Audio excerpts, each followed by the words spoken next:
Okay, back live here in the Medicine Mobile, the Moose Mobile, and we're broadcasting and recording, podcasting, and are live on Facebook with Liza Mulholland. Old friend Lisa, haven't seen you for a wee while though. I know, and it's lovely to see you, Rob, and lovely to be here in the wonderful Moose that I've heard so much about. It's already a legend. It's already a legend, and it's brilliant. It just oozes adventure. Well, yes, it's old and it's funky, and so is the van. Is the way I put it. Well, at least I would hope it's that way. So, yes, Lisa. For those that don't know Lisa, local, well-kent face around the scene here, traditional musician from old, but now a contemporary musician with Dorec-a-belle as well. But you keep both feet firmly in both camps, don't you? Yes, absolutely, Rob. I've not been doing quite so much in the way of trad music recently, but I do. My day job is with Fèis Rois and an organisation called Arts Play. Particularly with Fèis Rois. And Fèis Rois is for bringing the young talent through in the Gaelic tradition more than anything else. Yes, it's the YMI project, which is the Youth Music Initiative project, which is funded by the Scottish Government, and it comes down through Creative Scotland.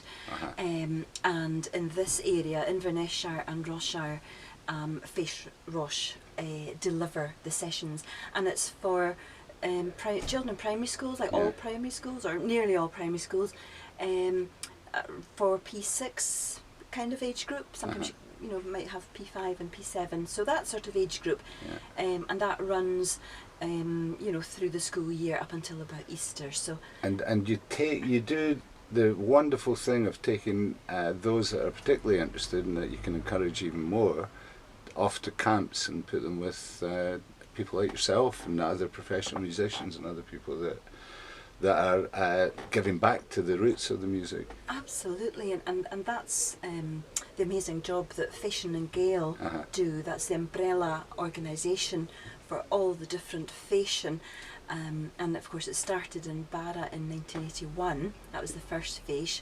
but it's grown arms and legs, and it's now all across Scotland, and I have actually no idea how many Fèis there are. I think it's about 60 or something, 70 or something. I've been involved in music long enough to see the revolution, and it is a revolution. It's like whoever had that good idea should have the equivalent of a knighthood in music, because we wouldn't have Celtic connections. As vibrant as it is in Glasgow at the end of the year and beginning of every year, if that new blood wasn't pouring into it from somewhere, and it is from the Highlands. And I believe the very first Fèis way back in Barra 1981 was started by the local priest there, and also Alan MacDonald, the piper of the famous MacDonald piping family of Glenouig. I think he was involved right at the start, and other local folk to get off the ground. But absolutely, the revolution, the word revolution is absolutely right, because that's what it's been. Well, it was because when I was that age, it wasn't cool to play an instrument. I'd like Jimi Hendrix and everything like that, but you get chased out of the playground if you were carrying an instrument at that time. Now it's really cool. Yes. Well, when I was at school, and learning music, it was classical piano that I was doing. And oh my goodness, I remember actually my mum asking my piano teacher if I could learn some Scottish music, and she just looked aghast, and I don't think she even answered the question because it was so outlandish. So it was all classical piano I did, but fortunately in my family there was lots of other music. My mother's family are from the island of Lewis, so there was always Gaelic music around, Gaelic song. On my dad's side, they were Glasgow Irish. Lots of musicians in my dad's family, at my grandparents' generation, and they of course now all passed away, but there were lots of pianists and fiddlers and singers, so I was growing up with that, and my dad was really into big band, swing, sort of jazz, because they'd been over in Canada for 10 years, and were kind of quite influenced by the American sort of swing big band sort of scene. So growing up with really, really eclectic mix of music. My experience of I spent. I'm off a Highland family, although I grew up in Fife. But the family gatherings were all about food, getting together, a dram, and then the instruments came out, and everybody had to do a party piece. Was that your experience as well? Well, certainly when we went to Glasgow to visit my grandparents, my father's parents, paternal grandparents, that was party central in Mulholland's house on Byres Road in Glasgow. Yeah, absolutely. Yeah. And I can still remember nights in that house. I must have only been about 6, 7, 8 or something, but I remember the good parties, and always musical parties. Growing up in Inverness, you know, there was no such thing as a Fèis movement then, so I never got those opportunities. And I didn't get an accordion till later. I remember one time, I think I was age 16 or just coming on 17. I just left school and was over staying in Lewis with my granny for a couple of weeks, and went to visit a friend, or my granny said, you know, there's a couple of young girls over in the next village. So I walked from Calbost over to Maravik to see, and I think they're actually distant cousins of ours as well, the McLennans of Maravik. So one of the girls was learning accordion in school, and so she got the accordion out, was playing some tunes, and I was just bowled over. I just loved the sound of it, and I'll never forget when I was walking back on my own. It's a walk of a couple of miles from between the villages, and one of the tunes she had been learning, which she played, Father John McMillan of Barra, it was just stuck in my head, and I remember walking along the road, da da da da da da da da, and just, you know, to the tune. And from that moment, I thought, I've got to get my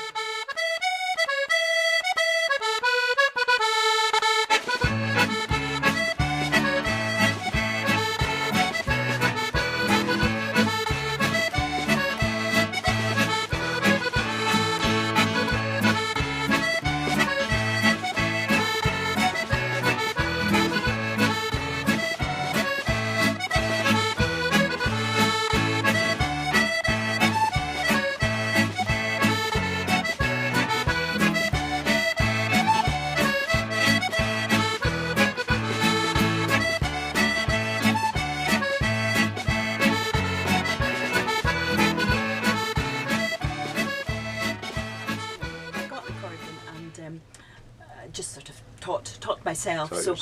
My style was very, piano. Yes. So it was not too difficult. You know, the right hand side was there, but you know, I still maintain my style in the accordion is very rough and ready. Well, because I was never taught. It doesn't come across that way, and it's taken you through the traditional music scene and bands and sessions, and to a very different project. I'm going to eventually going to come to your own solo stuff and the new album that you've got, and the work that you're doing for Women's Aid through the song. But we should touch on Dorec-a-belle, because the band's really gone ballistic, hasn't it, just recently? Yes, Dorec-a-belle is made up of Marianne Frew, who plays guitar and sings, Bev Fraser, who plays saxophone, or several different kinds of saxophone and sings, Imka Henderson, who plays cello and also sings, and myself, and we also sometimes have Robin Abbott on double bass and Derek Urquhart on drums. They come in with us for bigger gigs when we maybe need a bigger. Well, they're the Sky and they're the Sly and Robbie of the Highlands, aren't they? They're brilliant. They are just the best rhythm section. They do it by osmosis, those guys. Absolutely. They've been playing together a long time. They're just so tight, and they're great, and we love playing with them because the dynamic is just different. Sound is beefier and stronger. And you need it for some of the festivals and things that you have been doing. Absolutely, yes. So the band, we've been together for, I think it's 5 years or so. We're coming up for 5 years. So it's been really busy. We've done a lot of festivals, brought out an album. We won Sunday Herald's Best Unsigned Band competition. We've supported a lot of great bands like The Squeeze and magic numbers and staves. And Roy Harper as well, Roy Harper's boy, Nick Harper and Glenn Tilbrook and various folk like that, just people we've really admired. So we've been very, very lucky. Had loads of support locally from yourself and other friends, and it's been great. It's great fun.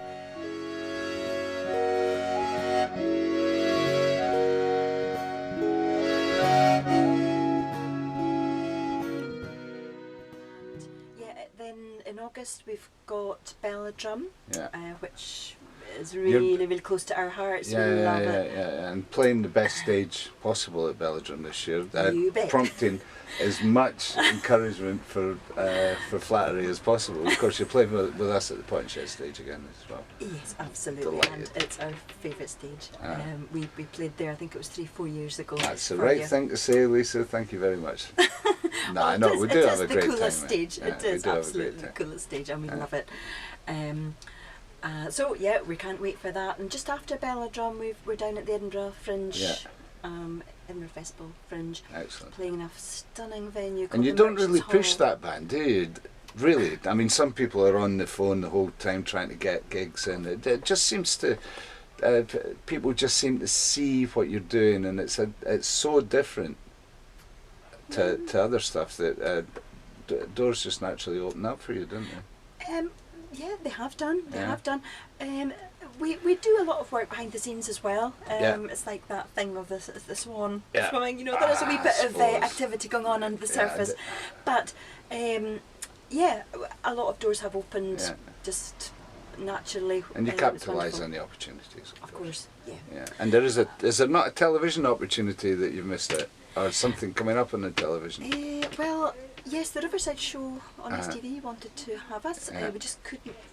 I thought there was a talent show or something that you'd won, or you hadn't won, or you'd got into the finals, but was that the Channel 4 thing? That was it's being shown on BBC 4. It started now, Britain's Best Part-Time Band, and they came to us a few months back. No, it must have been, I can't remember now, last September, October. They came to us and asked would we be interested in taking part. So we had to think about it and think about the logistics of it all and the time commitment it would mean, but we thought, let's give it a go. So they filmed us in a session, and went really well. They had sort of narrowed it down to a certain number, including ourselves. But then they had to narrow it down further, and that was when we didn't get any further at that point. But no worries, it's. Did you get a video out of it? I hope you got a video out of it. Oh, we must ask for that. Actually, never. Ask. We don't have that. But no, I'm really enjoying the series,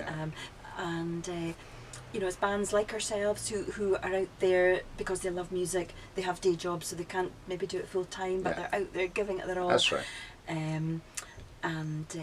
Bomb Scare. What a band there! Pals of ours. Unbelievable. Have done band. really well, and they're in the series. Yeah, so here, splendid. Well, I think they'll go all the way. Actually, I don't know of a better band than them. I hope so. As far as musicianship is concerned, and that ska thing, of course, but they've got it in their pocket. Absolutely. Great rhythm section. Again, we're talking about rhythm section. So let's.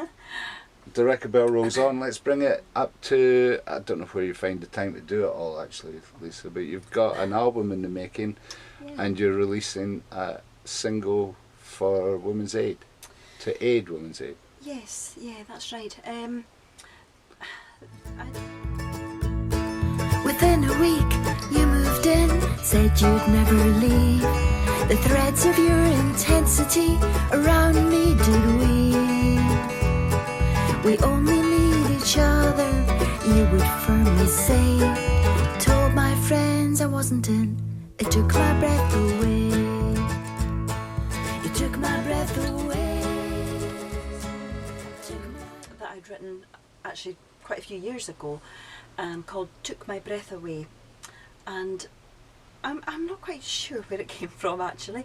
I guess you just write about things you hear about. At least obviously drawing on your own personal experience too, but write about stories you hear about people's situations, even things in the news. So, you know, ideas can come from anywhere. So I wrote this song, and it's just been sort of sitting about doing nothing.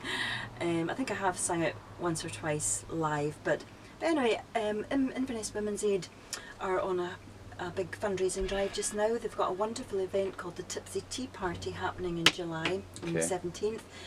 And there's been a fantastic response to that, like oversubscribed 3 times over. Nice. So it's had to become a much bigger event, which is wonderful, and it's going to be great. So I was reading about this, also hearing that there were possible cuts to Inverness Women's Aid budget. Yeah. Which in the event didn't happen. But it just made me think, gosh, you know, I've got this song, I wonder if I could use this song to help them. Yeah. Maybe raise a few bob. And it so happened that I had started recording anyway. So I thought, yeah. So I approached Inverness Women's Aid and they were delighted, and they said, yeah, that'd be great. And but I've been so nice and so supportive of the whole idea.